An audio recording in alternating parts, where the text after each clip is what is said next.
हैदराबाद में women chambers of commerce industry जी office में हेप जी गॾिजाणी थी, जंहिंमें हेप पारां women chamber of commerce industry सां हिकु MOU साइन कयो वियो। उन मौक़े ते मौजूदु women chamber of commerce and industry Hyderabad जे बानी ऐं सदर Shahid Ghulam Rasool, senior president Sadaf Raza, vice president Rozina Memon ऐं संदसि टीम पिणु मौजूदु हुई। उन मौक़े ते हैंडीक्राफ्ट एसोसिएशन ऑफ पाकिस्तान जे फाउंडर उस्मान अरशद खान ऐं अॻूणी सदर Nahid Masood, senior vice president Mohammad Younis Khan Khatri MOU sign कयो। उन मौक़े ते हिननि ॻाल्हाईंदे चयो त अॼोको MOU साइन करण जो इहो मक़सदु आहे त जीअं वुमेन चैंबर्स ऑफ कॉमर्स ऐं हेप गॾिजी हिक ॿिए सां मिली करे कमु कंदा। हिननि चयो त असां हर इवेंट में हिक ॿिए जी मदद कंदासीं ऐं गॾिजी कमु कंदासीं। हिननि चयो त हैदराबाद सिंध जो ॿियो नंबर वॾो शहरु आहे। हिन शहर में औरतुनि जे हथ जे हुनर खे तमामु घटि उजागर कयो पियो वञे। हिननि चयो त असांजी कोशिशि आहे त सॼी सिंध जे अंदरि औरतुनि जे हथ जे हुनर खे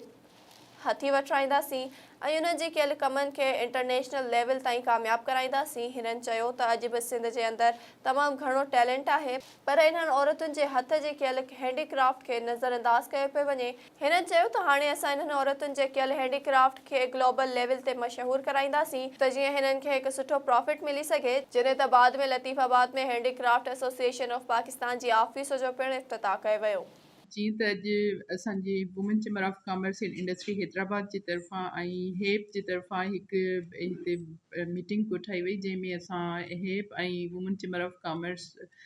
ॿिन्ही मिली करे हिकु MOU साइन कयो आहे, जंहिंमें असां हर उन इवेंट में, हर एग्ज़िबिशन में ऐं हर कॉन्फ्रेंस में हिक ॿिए सां कोलेबोरेशन में हलंदासीं ऐं हिक ॿिए खे सपोर्ट कंदासीं। ऐं जेके असांजे सिंध जूं आर्टिज़न्स आहिनि, जेके असांजे बिज़नेस वूमेंस आहिनि, उन्हनि जे बिज़नेस खे अॻिते हथी ॾियण जे लाइ असां हिक ॿिए जो साथ ॾींदासीं। ये जो हैदराबाद वुमेन चैम्बर के साथ हैंडीक्राफ्ट एसोसिएशन का जो MOU साइन हुआ है, इसमें हम चाहेंगे कि हैदराबाद की ख़वातीन और हैंडीक्राफ्ट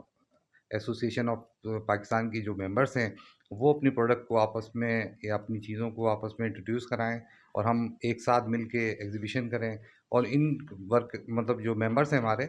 उनकी प्रोडक्ट डेवलपमेंट करके इनको इंटरनेशनल मार्केट में रिकग्नाइज़ कराएं। अॼु असांजे लाइ तमामु हिकिड़ी ख़ुशी ऐं असांजे लाइ हिकिड़ी तमामु इज़त जहिड़ी ॻाल्हि आहे त हैंडीक्राफ्ट एसोसिएशन ऑफ पाकिस्तान अॼु असां वटि आयल आहिनि ऐं माशाल्लाह हिननि सां असांजो ॾाढो सुठो वक़्तु गुज़रे पियो। इलाही शयूं असां हिननि खां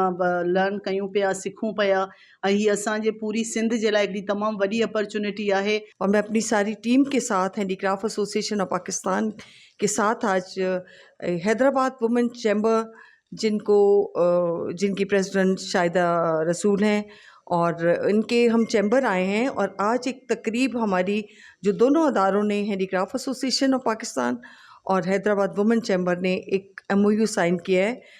और हम लोग इस मेमोरेंडम ऑफ अंडरस्टैंडिंग के थ्रू हम कलेक्टिवली दोनों अदारे जो हैं वो इस मकसद के लिए इकट्ठे हुए हैं कि हम अपने इस सूबे के आर्टिसंस को, इस सूबे की औरतों को और उनके कामों को, उनकी स्किल्स को पॉलिश करें। मेरा नाम उस्मान है, मैं फ़ाउंडर हूँ हैंडीक्राफ्ट एसोसिएशन ऑफ पाकिस्तान का। मुझे बहुत खुशी हुई है कि आज हैंडीक्राफ्ट एसोसिएशन ऑफ पाकिस्तान और विमेन चैम्बर हैदराबाद के बीच में एक MOU साइन हुआ है, और मैं उम्मीद करता हूँ कि इस MOU को लेके दोनों इदारे जो हैं वो क्राफ्ट्समैन और क्राफ्ट वुमन के लिए लंबे अरसे तक काम करेंगे साथ। ऑफिस जो इफ़्तिताह कयो वियो आहे ऐं हिते असां हैंडीक्राफ्ट जी तरफ़ां हेप जेको हैंडीक्राफ्ट एसोसिएशन ऑफ पाकिस्तान, उहो असांजो women chamber of commerce and industry सां बि हिन जो MOU साइन थियो आहे, जेको इहा हिकिड़ो सबूत आहे त ही हिननि जी ऑफिस हिते इफ़्तिताह थियो आहे ऐं हुते असांजो MOU साइन थियो आहे। ऐं हाणे असां आर्टिज़न्स खे गॾिजी वठी करे ऐं जेके असांजा बिज़नेस वुमेन्स आहिनि असांजूं, उन्हनि खे गॾिजी वठी करे असां हिकिड़ो सुठो प्लेटफॉर्म मुहैया कंदासीं। हिते असां हैंडीक्राफ्ट एसोसिएशन इन पाकिस्तान सां MOU साइन कयो आहे। इन MOU साइन करण जो मक़सदु आहे त जेको पर्पज़ आहे हिकिड़ो वुमेन एंटरप्रेन्योर्स जेकियूं आहिनि, जेके इंटीरियर में असांजूं लेडीज़ आहिनि, जंहिंजे पर्पज़ जे करे असां हिकिड़ो चैम्बर ठाहियो आहे। उन असां मिली जुली करे सां इन्हनि जी लेडीज़ खे जेको असांजो आहिनि इंटीरियर जूं,